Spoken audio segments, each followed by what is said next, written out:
Hello and welcome to Spectrum TV News at 9. I am Francis Oyima, edit, coming to you live from here, the capital city of Akwa Ibom State. Let's take a look at the headlines.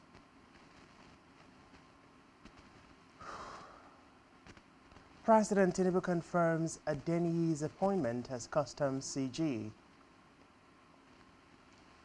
Federal government says Third Mainland Bridge will be reconstructed in 2024. Plus, Gaza war death toll rises to 4,137. We will bring you details of these stories and more in a moment.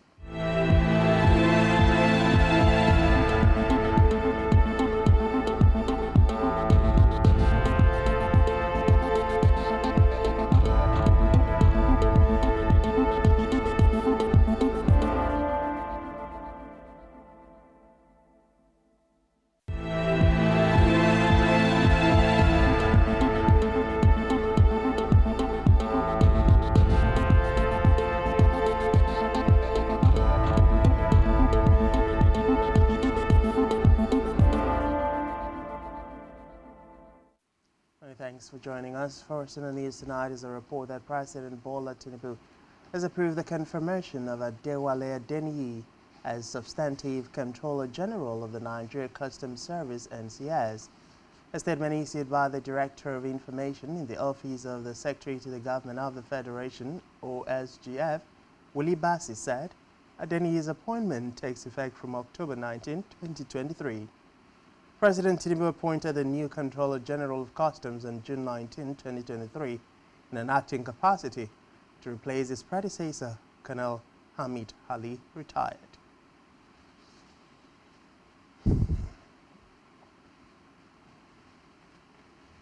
Meanwhile, President Bola Tinubu has approved the 35,000 naira wage award for civil servants to cushion the effect of fuel subsidy removal. This was disclosed in a memoranda issued by the Chairman and Chief Executive Officer of the National Salaries, Incomes and Wages Commission, Ikwunta. According to the memoranda, all federal civil servants are beneficiaries of the wage award, which took effect from September 1, 2023. Recall that the Nigerian Labour Congress (NLC), the Trade Union Congress (TUC), and other organized labor unions had embarked on an industrial action over hardship occasioned by the removal of fuel subsidy. In the meantime, President Tinubu has appointed Dr. Olusegun Olusi as the new Managing Director and Chief Executive Officer of the Bank of Industry (BOI). This is announced in a statement by the presidential spokesman Ajuri Ngelale, saying the appointment is for a term of 4 years in the first instance.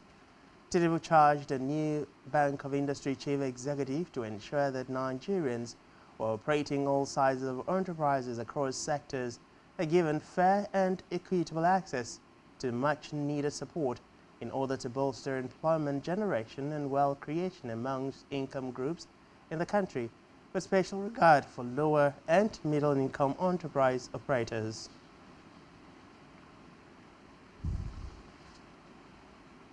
Elsewhere, President Tinubu has withdrawn the nomination of Kashim Imam as the chairman of the Board of Directors of the Federal Roads Maintenance Agency, FERMA. The 24-year-old Imam was on October 13 appointed by the President for a renewable term of 4 years, in accordance with Section 2, Subsection 3 of the FERMA Amendment Act 2007. The appointment was said to have generated concerns, with many saying he lacked the requisite experience for the job. Following the uproar, presidential spokesperson Ajuri Ngelale noted that the withdrawal of the nomination is with immediate effect.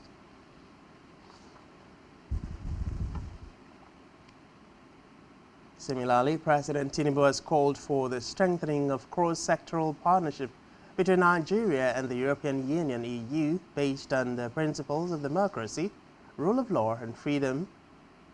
The Presidential Advisor on Media and Publicity, Ajuri Ngelale, who disclosed these, Tinubu stated these when he received a delegation of the EU led by the EU's Commissioner in charge of International Partnerships, Jutta Opilani.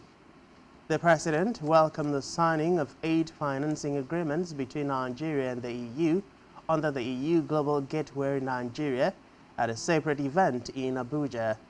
Tinubu stressed the importance of economic cooperation with the EU in the areas of digital education, traditional energy, renewable energy, and broadband access.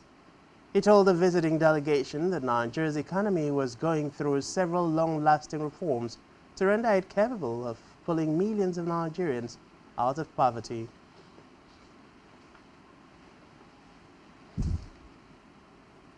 Meanwhile, President Tinubu has signed the instrument of ratification of the protocol to the African Charter on Human and People's Rights on the rights of persons with disabilities in Nigeria. This is disclosed in a statement by the presidential spokesman, Ajirin Gelale. According to the statement, the instrument was adopted by the 30th Ordinary Session of the Assembly held in Addis Ababa, Ethiopia.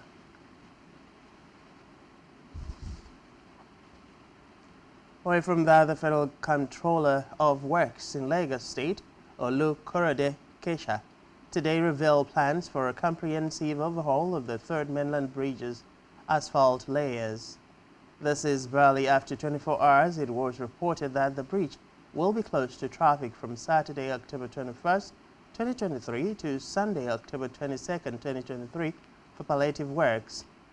Speaking with newsmen today, Kesha confirmed that the extensive repair work will commence in late January 2024. She said the vital bridge, a lifeline for commuters in Lagos, will be temporarily closed for 6 months to facilitate the much-needed repairs. According to her, it will be a complete overhaul of the asphalt layer on both sides and then replacing it with new ones to last the next 10 years.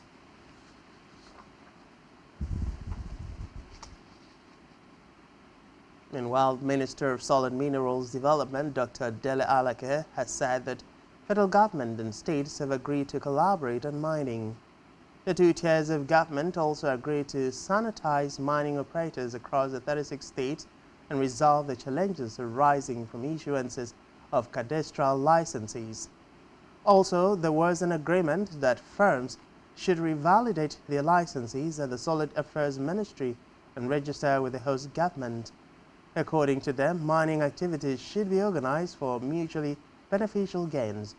The agreements were made at the 2-hour meeting hosted by the minister in his office at the meeting where Nigerian Governors Forum NGF Chairman Abdul Rahman Abdul Razak's Kwara State, Sheikh Makinde Oyo State, who is the NGF Deputy Chairman, and Mohammed Omar Bago of Niger State.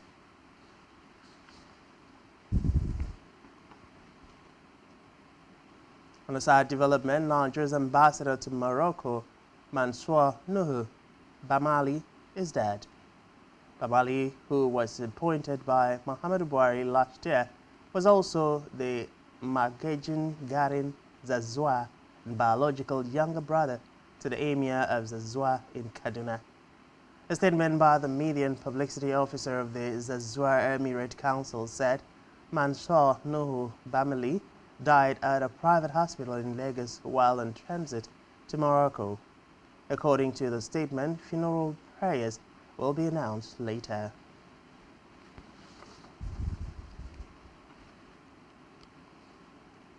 We move to the Green Chambers, where member representing Akwanga, Wamba, and Nasarawa Egon constituency in the House of Representatives, Jeremiah Umaru, has expressed concerns over the surge in kidnapping activities in Nasarawa State. Umaru raised the alarm over the security situation in the state during the plenary. Calling for urgent attention in tackling the problem, he lamented that the state is gradually transforming into a sanctuary for armed criminals and kidnappers. According to him, the situation is posing a significant threat to the safety of residents of the state. In its resolution, the House of Representatives urged the federal government to establish permanent security formations to strengthen security in the state.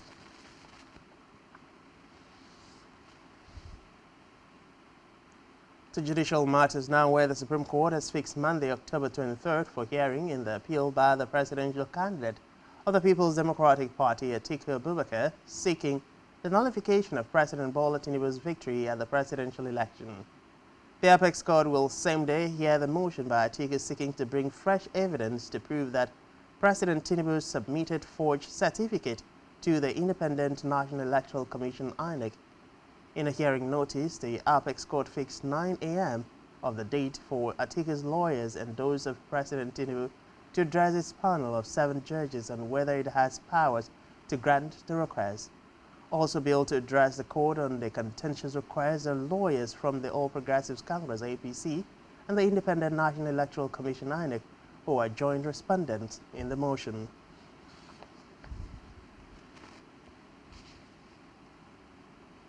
Meanwhile, the Court of Appeal sitting in Abuja today declined to sack the member of the House of Representatives for Askira Uba Hawul Federal Constituency of Borno State, Dr. Midala Balami. The appellate court, in a unanimous decision by a 3-member panel of justices, dismissed an appeal that was brought before it by the All Progressives Congress (APC) and its candidate, Tafaya Asaya. The court held that it found no reason to set aside the judgment of the Borno State National Assembly Election Petition Tribunal, which affirmed the PDP candidate as the valid winner of the House of Representatives election that held in the constituency on February 25. The Independent National Electoral Commission (INEC) had declared that Balami secured a total of 28,820 votes to defeat his closest opponent, Asaira of the PDP, who polled a total of 25,383 votes. Dissatisfied with the outcome of the election, the APC and its candidate lodged a 3-ground petition at the tribunal, insisting that Balami was not a valid candidate in the election. The petitioners, among other things, contended that the primary election the PDP conducted, which produced Balami as its candidate, was done in breach of an order of the Supreme Court.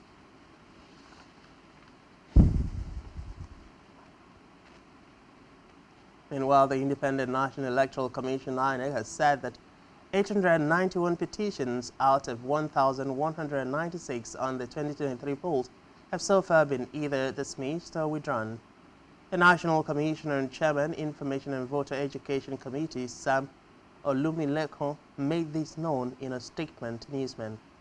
Olumilekon noted that the loss of 74.4% of the petitions confirmed the credibility of the elections it conducted.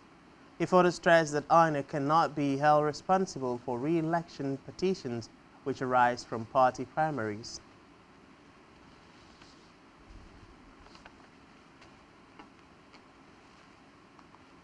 In a separate development, Katsina State Governor Diko Umaru Rada wants the federal government to allow individuals to buy and own weapons such as AK-47 rifles and RPGs for self-defense.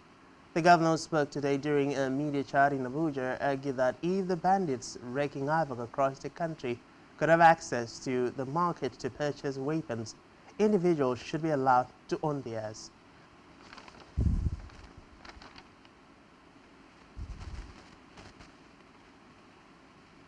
And still to come in the news,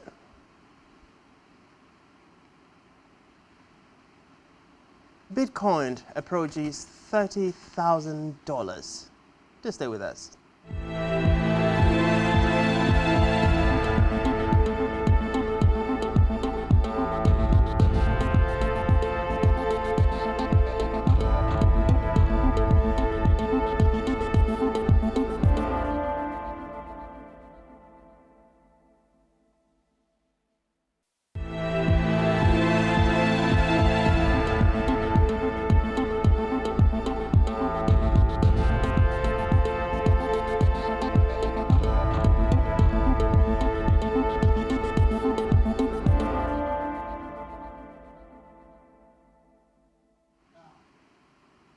Many thanks for staying with us, and now to the rest of our news stories. Moving to Africa now, where the U.S. has urged Sudan's paramilitary Rapid Support Forces, RSF, to stop shelling residential areas, saying it was deepening the suffering of the Sudanese people. According to the UN, the RSF and the Sudanese military have been fighting since April in a conflict that has killed more than 5,000 people and displaced over 5 million from their homes. The RSF recently intensified attacks on military-controlled areas in Omdurman, urging artillery and causing civilians' deaths. The group has also continued besieging military bases in Nyala in the western Darfur region in a bid to capture the city. The U.S. reiterated its call for the RSF and the Sudan Armed Forces SAF to immediately stop the fighting and resume talks to end the conflict.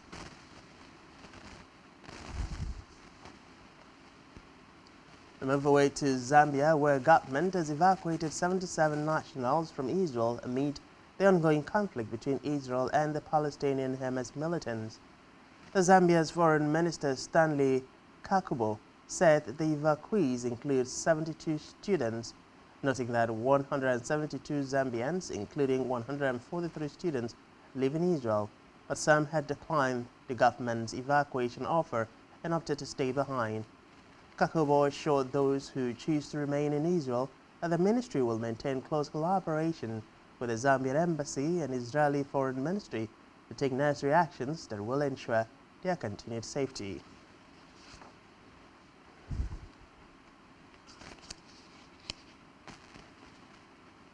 Meanwhile, South Africa's President Cyril Ramaphosa is set to attend a peace summit in Cairo on Saturday to discuss how to bring an end to the Israeli-Gaza conflict. According to the South African presidency in a statement, he was invited by Egypt's president to join the talks, which will cover the escalation of conflict in Israel and the Gaza Strip, the urgent need for humanitarian support, and make a call for the resumption of the peace process.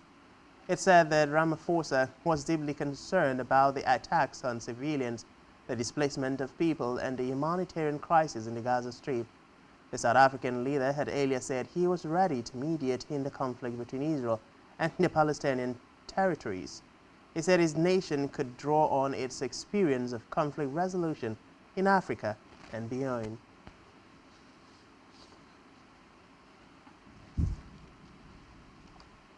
In the meantime, Ugandans have been sharing their tributes to former minister in the Idi Amin government, Henry Kwemba, who died on Thursday from diabetes-related complications at the age of 84.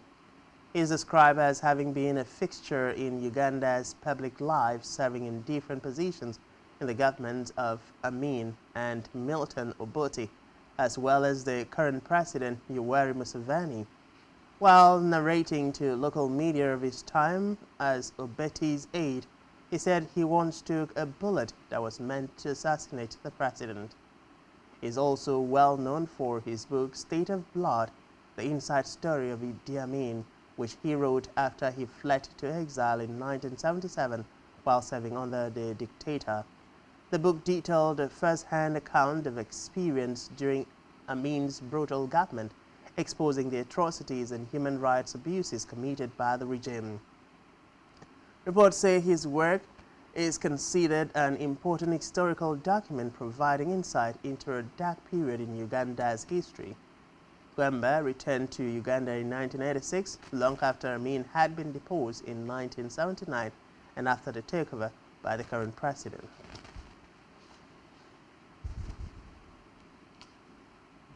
Elsewhere, government plan to send police to Hayati is being shared online. Kenya looks set to deploy about 1,000 officers to lead a multinational peacekeeping mission to quell gang violence in Hayati. But in the video clip, Professor Thiongos is dismayed that the Kenyan government could come to such a decision. It is not clear where or in what context Professor Thiongos was speaking in the video, which was first shared on Monday, then reshared since on various social media platforms.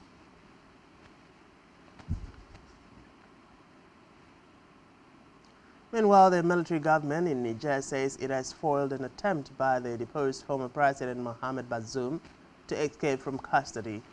A military spokesman said the former president attempted to flee with his family, cooks, and security. Recall that Bazoum has been under house arrest since members of his presidential guard staged a coup in late July.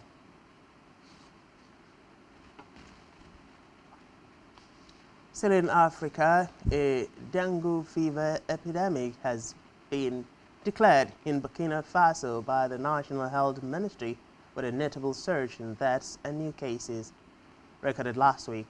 The virus is transmitted by infected mosquitoes biting humans, warning climate provide an environment in which the insects thrive. Reports say more than 200 people have died